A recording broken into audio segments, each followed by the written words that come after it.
Bienvenue dans cette partie de la vidéo, on va apprendre à choisir son écran d'ordinateur. Donc chose qui paraît assez simple parce que souvent on va juste se fier à son esthétique, on va voir qu'il y a beaucoup plus d'informations à prendre que ça lors du choix de son écran d'ordinateur.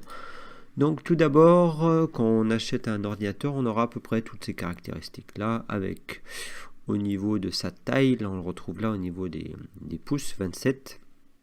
On aura différents types de dalles, je ne rentrerai pas dans les caractéristiques des dalles, je vais plutôt parler au niveau de la résolution, comment se fier et à quelle résolution pour son type d'écran.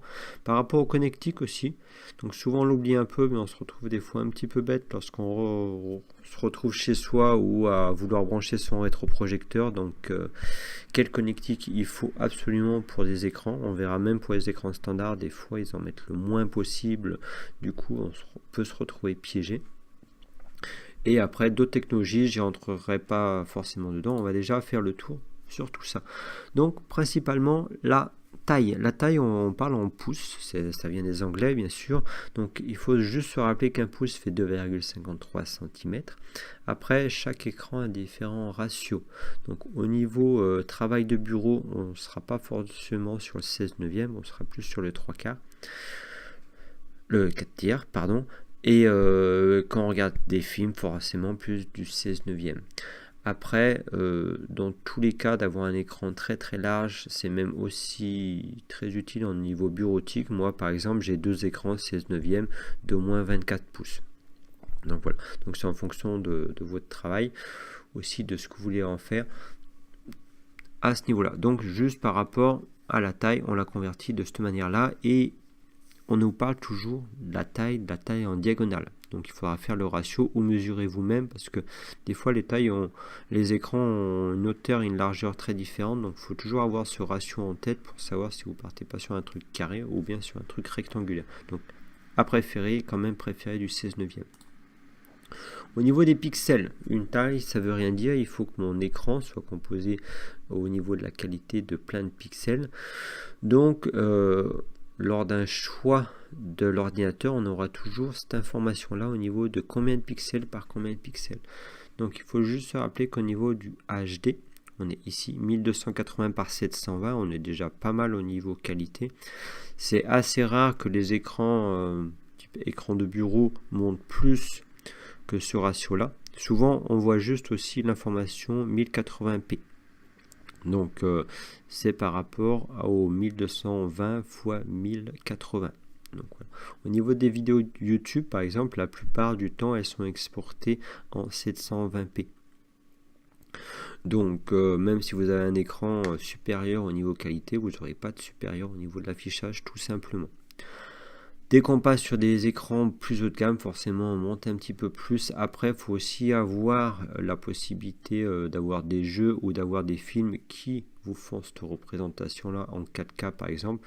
Pour l'ordinateur de bureau que vous utilisez pour différents logiciels, pas gros intérêt de passer en 4K, sauf si vous travaillez sur les images ou directement sur le montage de films. Là, forcément, il faudra y passer dessus. Mais du coup le prix sera beaucoup plus élevé. Forcément parce que normalement on a plus du 4K sur des écrans qui font déjà bien 1 mètre de large. Donc parce que un pixel forcément ça n'a pas de taille. Donc il y a des pixels qui peuvent être très très petits, il y a des pixels qui peuvent aller sur plusieurs centimètres. Pour les stades de foot par exemple, les LED elles sont de la taille d'1 centimètre. Donc il faudra regarder ça aussi qui est un petit peu important. Donc souvent on va nous parler de pixels par pouce, de PPP. Ça on le voit très souvent lorsqu'on veut imprimer. On a toujours ce pixel par pouce. Aussi appelé PPI, il faut se rappeler que 1 pouce c'est 1 inch. Ouf, j'ai fait une petite faute, il n'y a qu'un N. Et 1 inch c'est 2,53 cm. Donc il faut juste se rappeler ça et forcément sur la même taille d'un écran, je peux avoir un remplissage plus ou moins important au niveau des pixels. Donc j'aurai une finesse au niveau de la vue et je pourrais vraiment pas zoomer dans mon écran, mais me rapprocher de mon écran et je verrai jamais le petit pixel. Donc c'est quelque chose à prendre en compte aussi, c'est au niveau de la finesse de ces petits points là surtout en écran de bureau, on est souvent assez près de son ordinateur. Normalement, on doit avoir quelque chose d'assez élevé, vers les 90-100 ppp. Après, un truc qu'on oublie assez souvent, c'est ce que je prends un écran brillant ou un écran mat. Donc dans la plupart du temps, au niveau commerce, vous verrez tous les PC portables ont un écran brillant. Alors que quand vous allez voir que vous allez prendre une tour fixe, enfin un écran fixe, il sera souvent mat. Donc il faut juste se rappeler que les écrans brillants sont faits pour faire des films et des jeux vidéo. Donc souvent on va les regarder dans un environnement sombre. Mais il faut se dire aussi, si c'est un ordinateur, vous allez beaucoup vous déplacer dans le train, dans l'avion ou à plein d'autres endroits, dont à l'extérieur, il faudra plutôt privilégier un écran mat. Et le mat, on va plus faire bien sûr de la bureautique parce qu'on n'aura pas de problème au niveau de la réverbération. On travaillera surtout dans un environnement éclairé, donc dès qu'on a une lampe dedans, forcément, qui dit brillant dit reflet. Donc il faut toujours faire gaffe à ça, sachant que forcément au niveau mat, on a beaucoup moins de choix au niveau du commerce parce que c'est pas forcément destiné aux professionnels, les ordinateurs qu'on trouve dans le commerce. Donc à faire attention à ça.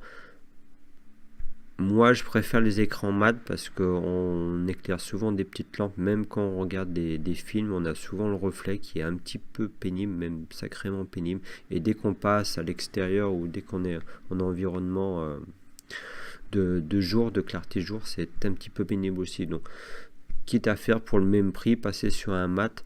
Donc forcément au niveau des films, vous aurez des noirs un petit peu moins poussés. Mais sinon, vous aurez un confort au niveau de cette gêne là. Là on le voit très clairement au niveau des deux écrans, on voit là carrément le reflet et là on peut quasiment pas travailler à contre-jour. Au niveau des connectiques, donc faire un petit peu attention à ça. Donc déjà regardez ce que vous avez sur votre ordinateur au niveau des connectiques. Donc la plupart du temps on a un VGA pour les anciens PC. Les autres on va les oublier un petit peu. On va dire le DisplayPort existe aussi, est encore assez courant, mais c'est plus pour les ordinateurs professionnels. Donc des fois il y a des cartes graphiques qui ont que des sorties en DisplayPort. Donc il faut faire gaffe aussi quand on achète l'ordinateur ou qu'on achète des cartes graphiques d'avoir des choses qui s'adaptent. Parce que par exemple pour acheter un écran avec des entrées DisplayPort dans le commerce, c'est assez compliqué pour en avoir fait l'expérience. Forcément, la plupart du temps, on aura du HDMI et du VGA. Maintenant, on va dire, on passe tous sur du HDMI et la plupart des ordinateurs sont sur HDMI. Après, l'intérêt, c'est aussi d'avoir les deux au cas où qu'on ait besoin d'avoir une connectique un peu différente. Donc, bien sûr, sur tout ce qui est tablette, smartphone, on aura toujours des connectiques micro HDMI et on pourra toujours avoir cette liaison-là pour pouvoir connecter son écran à sa tablette. Mais du coup, il faudra acheter ces connectiques en plus. Donc maintenant, la nouvelle norme, c'est le HDMI, on va dire. Le problème, c'est que souvent, on reste sur du VGA, sur tous les anciens appareils et sur tout ce qui est rétroprojecteur. Donc toujours avoir en tête, si justement, j'achète un PC et si j'ai que du HDMI pour les petits PC portables, il faudra que je garde en tête que la plupart des rétroprojecteurs sont qu'en VGA. Et du coup, il faudrait que j'ai des transformateurs. Donc je vous ai mis deux transformateurs parce que forcément si j'envoie du VGA au HDMI, ça sera pas la même que si je fais l'inverse. Alors faire attention à ça, c'est au niveau de la sortie audio. Donc là on voit qu'il y a deux petits endroits où je peux connecter mon audio dessus, mais là par contre, donc là au niveau du filaire, je vais me connecter sur mon ordinateur, je vais connecter ma prise VGA et je vais connecter mon son sur mon ordinateur qui va tout envoyer à ce petit boîtier et tout va repartir en HDMI. Donc c'est forcément pas les mêmes, donc il faut faire attention quand vous êtes dans le marché. Les plus vendus sont ceux-ci. Donc il faut faire attention de bien acheter le bon en fonction de votre cas. Donc voici, on a fait un petit peu le tour. Donc juste pensez aussi pour améliorer son travail, améliorer son confort visuel, de passer, dès que vous passez plus de 3 heures par jour, de passer en double écran. Donc vous mettez deux écrans, donc ça marche même. On le voit, ils vendent des petits adaptateurs pour les écrans portables, oui. Après, en général, si vous avez une carte graphique, vous aurez toujours deux petites sorties, donc souvent une en VGA, une en HDMI. Vous pourrez les connecter chacun des écrans sur ces sorties-là et vous aurez automatiquement les deux écrans qui vont s'activer. Sinon, il y a toujours des connecteurs qui vont vous dupliquer les affichages de cette manière-là. Donc ça vous apporte beaucoup de facilité au niveau du travail, tout ce qui est copier-coller et transfert de fichiers, mais aussi de travail de deux logiciels différents. Par exemple, d'un côté j'ai Internet, de l'autre côté j'ai mon texte Word. Ça vous fera gagner beaucoup de temps et aussi du confort au niveau visuel parce que vos yeux vont pas rester fixes et toujours à un seul endroit, vont se balader d'un écran à l'autre et ça va vous apporter un gros confort au niveau visuel. Donc au niveau de l'entreprise, c'est bien des fois de faire pousser un petit peu pour qu'ils vous mettent un second écran. Vous verrez au niveau de la productivité, ça va se jouer et au niveau surtout de la fatigue. Donc, dernière partie, on va juste aborder ceci. Vous avez un bon ordinateur portable, donc forcément quand on est sur un ordinateur fixe, on a souvent moins ce problème-là. L'ordinateur portable, mon écran commence à s'abîmer. Donc, plusieurs choses qui peuvent s'abîmer dans l'écran d'un ordinateur portable. Soit c'est des petites lumières qui vont éclairer. Donc, dans les vieux portables, on avait des petits néons qui étaient tout en bas et qui éclairaient toute la plateforme finalement. Après, des fois, c'est toute la palette qui commence à avoir des bandes cramées, des bandes de pixels cramées. Donc ça s'enlève. Vous avez plein de vidéos tutos sur Internet ou vous l'emmenez directement chez un réparateur. Faut voir le coût. Donc, mais bon, tant qu'à changer tout votre PC, des fois, si c'est quelque chose, enfin, si c'est un PC d'une très bonne qualité, c'est un peu bête de le changer juste pour quelques pixels morts. La vidéo est terminée, je vous invite maintenant à passer aux vidéos suivantes.